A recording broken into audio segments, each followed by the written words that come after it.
Chers frères en Christ, shalom dans le nom de Jésus-Christ. C'est moi, le frère David Roy.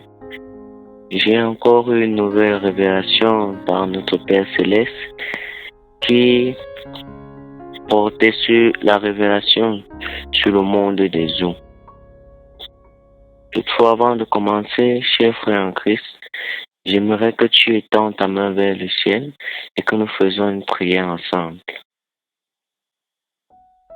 Éternel Dieu Tout-Puissant des armées, je te rends infiniment grâce parce que tes enfants sont ici présents, non pas par leur volonté mais par la tienne, pour que tu puisses toujours leur montrer les réalités négatives de ce monde où nous sommes.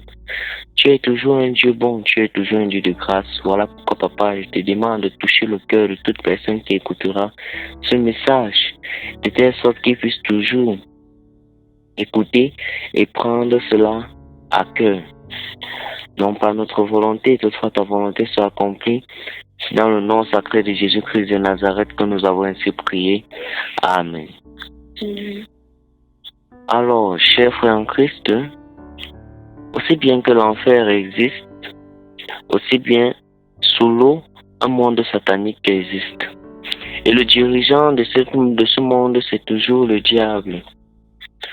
Bon, je vais vous raconter comment a commencé ma vision.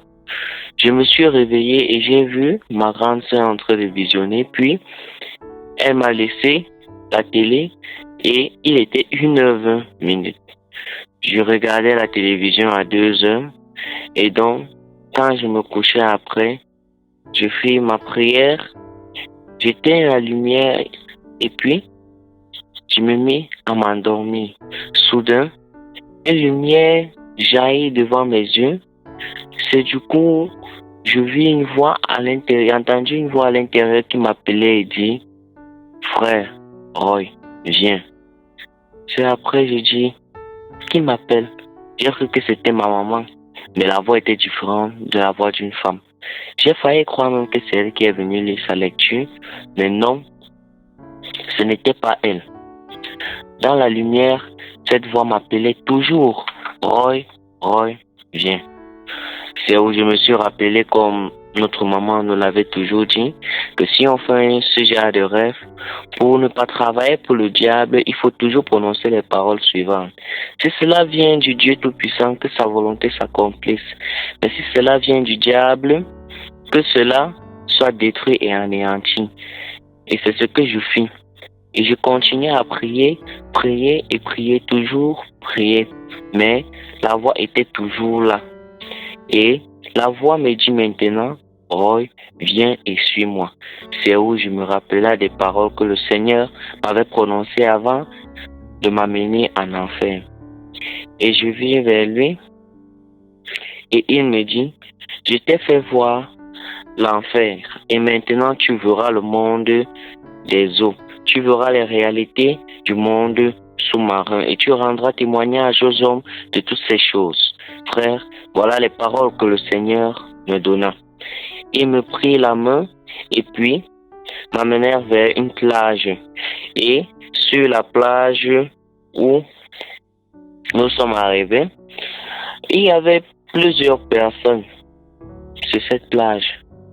D'autres qui jouaient, d'autres qui nageaient et d'autres qui s'amusaient sur cette plage. Puis je vis sur les gens, d'autres avec des lueurs blanches, d'autres avec des lueurs lugubres.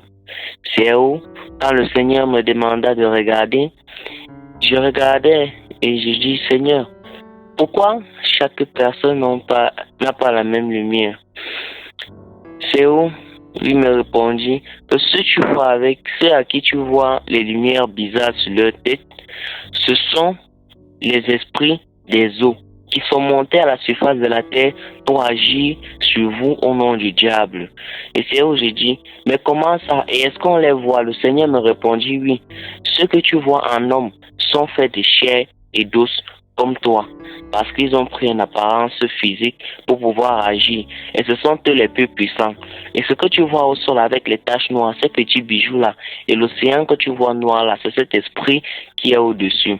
Mes frères, voilà pourquoi on nous conseille de ne pas ramasser des choses précieuses dans les endroits comme les plages, comme là où se trouve l'eau. Parce que les esprits des eaux, ils résident sur place. Même sur la route où nous marchons avec des esprits des eaux. Et oui, mes frères, l'esprit de l'eau agit plus que tous les autres esprits. Laissez-moi vous expliquer. Le Seigneur m'a parlé en me disant que connais-tu comment il s'appelle? J'ai dit que Seigneur, moi je connais qu'on les appelle les Mami Wata, les sirènes et consorts. Il m'a dit que oui.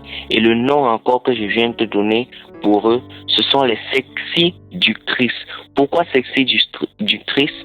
Parce qu'ils viennent, ils vous envoûtent. En vous envoûtant, ils ont déjà tout contrôle sur vous. Voilà pourquoi je dis que vous êtes faites chères, mais vous êtes faites chères saintes. Ne vous faites pas fier aux apparences de leur beauté, parce que derrière eux se cache une très grande laideur. Je n'ai pas pu comprendre encore ce que le Seigneur me parlait, mes frères. Lorsqu'il me tenait encore la main, une porte s'ouvrit vers l'océan où on se trouvait, vers la plage où on se trouvait, et nous entrons à l'intérieur. Quand nous sommes entrés, nous sommes retrouvés au milieu de l'eau, au fin fond de l'eau. Et c'est où je remarquais quelque chose, que quand j'arrêtais sa main et quand je marchais avec lui, on n'était pas mouillé, mais on marchait sous l'eau. Nous n'étions pas trempés. Je vis une lumière au fond de l'eau qui brillait avec beaucoup de bruit. Quand nous sommes arrivés tout auprès de cette lumière, je vis une grande ville belle avec de belles et beaux créatures. C'est où j'ai demandé au Seigneur, mais quel est ce petit paradis? C'est là où le Seigneur me fit comprendre que, mais mon ami, si tes yeux voient encore un petit beau paradis, c'est que ton œil charnel n'a pas encore été enlevé. C'est qu'il regarde encore des choses qui ne me glorifient pas. C'est où j'ai dit, mais Seigneur, comment ça? Moi, je vois quelque chose. C'est quand le Seigneur me toucha les yeux que je regardais, je vis la même ville, mais plus de belles créatures. Je vis plutôt des créatures infâmes, laides les unes que les autres, hideuses. Et c'est où le Seigneur me dit, regarde alors, voilà ce que je t'ai dit quand on était sur la plage. Voilà à quoi ressemblent ces esprits en réalité. C'est où j'ai demandé au Seigneur que, mais qu'est-ce que c'est que ça? Parce que vraiment, mes frères, tous là où ils étaient là-bas, ils étaient bien beaux et belles. Mais maintenant, quand le Seigneur m'a ouvert les yeux, vraiment ce que j'ai vu m'a donné des frissons. C'est quand le Seigneur me parlait, il me dit, viens maintenant, je vais te faire visiter les salles, comme on a visité en enfer. Et c'est où je dis, Seigneur, que ta volonté s'accomplisse, mais ne t'éloigne point de moi. J'ai peur. Et c'est où le Seigneur me dit, viens et suis-moi.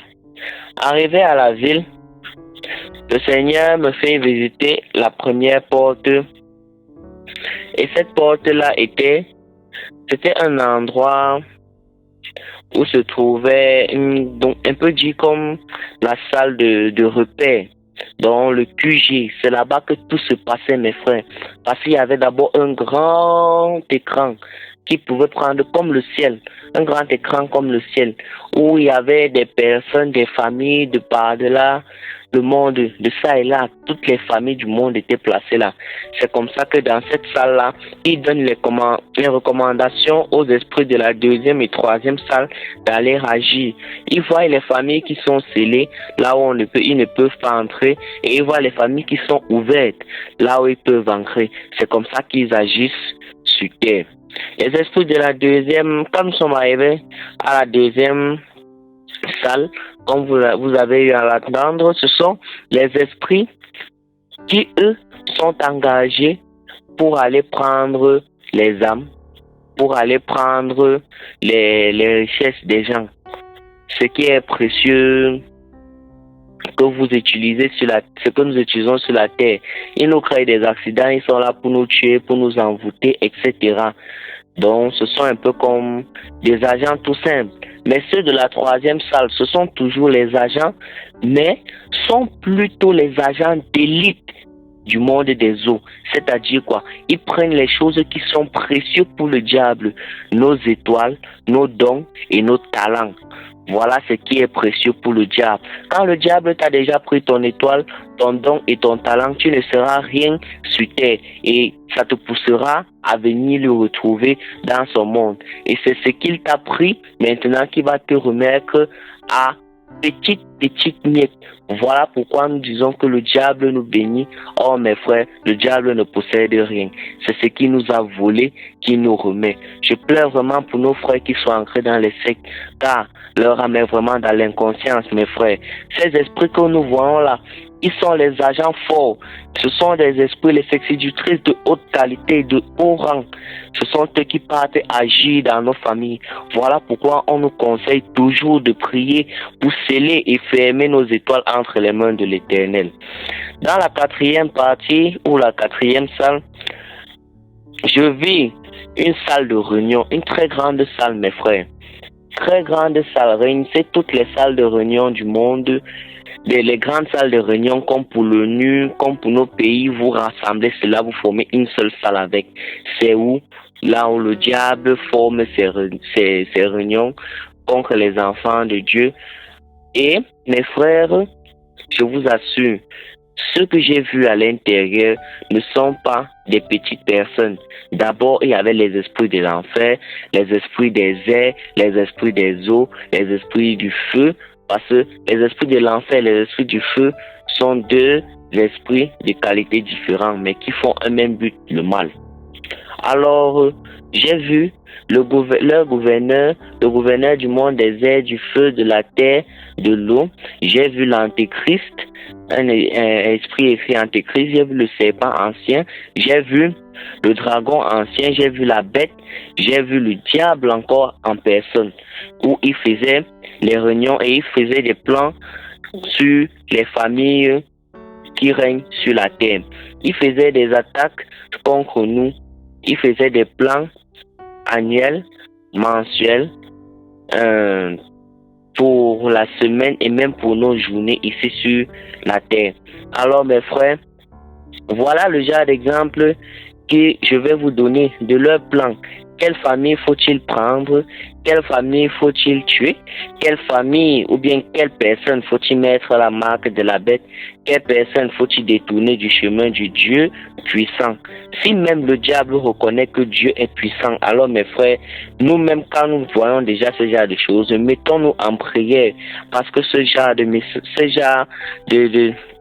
d'attaque que nous recevons est vraiment terrible. Et voilà pourquoi le Seigneur nous exhorte à rester dans la prière. Quand nous sommes repartis dans la cinquième salle, je vis des esprits sataniques rassemblés dans la salle là. Et il y avait deux grands esprits qui régnaient devant une porte. Parce que c'est dans cette porte-là, derrière cette porte-là, il y avait nos talents, nos étoiles, que les esprits de la troisième salle et de la deuxième salle amenaient à l'intérieur. Je ne faisais que voir des esprits qui faufilaient, qui entraient et qui sortaient, qui entraient et qui sortaient, qui entraient et qui sortaient. C'est comme ça que derrière cette salle, le Seigneur m'a amené derrière la salle. Quand nous avançons devant la porte, les deux esprits qui étaient là se sont écartés, nous ont ouvert la porte, nous sommes entrés. Le Seigneur m'a dit, regarde alors, comme vous êtes ignorants, mes enfants, parce que regardez où se trouvent vos talents. Vous allez dire que Dieu ne vous bénit pas. Et mes frères, je vous assure, le Père Céleste nous bénit. Il nous comble vraiment, parce que toutes les bénédictions qu'il a eu à nous donner, le diable encaisse cela et il amène cela dans ces mondes sataniques. J'ai eu à voir même certaines de nos bénédictions que nous avons eu à prier, même dans notre propre famille. Voilà comment j'ai demandé, Seigneur, pitié, délivre toutes ces bénédictions et rends-les au peuple. Il a dit que chacun constatera cela et priera pour ces bénédictions. Et là, j'accomplirai son miracle dans sa vie. Et j'ai dit, Seigneur, je ne forcerai point ta main, que ta volonté soit accomplie. Et le nom du lieu s'appelait Britannia. C'est où quand nous sommes arrivés dans la 6e salle, on retrouvait le gouverneur du monde des eaux. Il était dans une grande salle, seul. Il n'y avait rien d'autre à part un livre derrière lui, un papier, une longue feuille, très longue feuille même, qui avait déjà enveloppé toute la salle. Avec un stylo à main, il ne faisait qu'écrire les noms. Les noms qu'il écrivait sur la feuille, ce sont les noms des personnes qui ont été vendues, qui ont été assassinées par les esprits, qui ont été tuées, qui ont été fait quoi que ce soit. Mais derrière lui, les noms qui se trouvaient derrière le livre étaient les noms de ceux qui se sont initiés volontairement, ceux qu'on a initiés dans la secte du monde des eaux. Et ceux-là, leur nom quittait directement de ce livre-là pour aller dans le livre du diable. Alors mes frères, regardez comment le diable s'organise pour nous attaquer, nous les enfants de Dieu. Ça veut dire que un ennemi ne peut pas t'attaquer si tu n'es pas fort. Il va juste t'imposer sa loi. Mais si le diable s'organise déjà comme ça veut dire que la puissance que nous avons envers notre Père Céleste est vraiment grande. Exploitons-la, mes frères, parce que si nous nous laissons faire, le diable aura tout contrôle sur nous. Mais comme nous sommes les petits dieux dans le grand Dieu, cela ne pourra jamais arriver. Alors voici le témoignage que le Seigneur m'a demandé de vous remettre. Et si je vous l'ai dit, c'est dans le précieux nom de Jésus-Christ. Maintenant, j'aimerais te parler à toi qui n'as pas encore donné ta vie au Seigneur Jésus-Christ, qui vient de le découvrir. J'aimerais que tu fermes les yeux, si tu te mets à genoux, ou bien tu tends ta main et que tu ouvres ton cœur au Seigneur Jésus-Christ. Et nous ferons une prière pour toi. Oh Papa Yahweh, je te remercie parce que ton fils est devant toi aujourd'hui, ta fille est devant toi aujourd'hui pour te demander pardon. Je te demande d'écouter sa prière, d'écouter ses supplications, d'écouter tout ce qu'elle t'a déjà demandé et d'écouter surtout son repentir, car elle se repent devant toi. Elle se repent devant toi et elle te demande pardon. Elle te demande pardon parce qu'elle sait que les péchés qu'elle a eu à commettre sur la terre sont nombreux. Elle te demande de lui mettre sur le chemin. Il te demande de lui mettre sur le chemin. Alors Père, écoute la prière de tes enfants, exauce-leur, rends-leur la vie selon tes préceptes, aide-leur à marcher, que le chemin de leurs ennemis soit ténébreux et glissant et que ton ange leur poursuive. Sans cause, ces ennemis lui ont tendu un filet, mais toi, comme le sauveur que tu es, tu as mis ta main et elle n'est point tombée dans la fosse qu'ils ont creusée pour elle. Alors nous te remercions pour cela, Papa, et nous te demandons de nous accorder toujours la foi et la force de supporter les attaques de l'ennemi et de vaincre toujours nos ennemis et de toujours être sur ton chemin. Si nous t'avons ainsi prié, c'est au nom de ton Fils Jésus-Christ de Nazareth. Amen. Shalom à tous.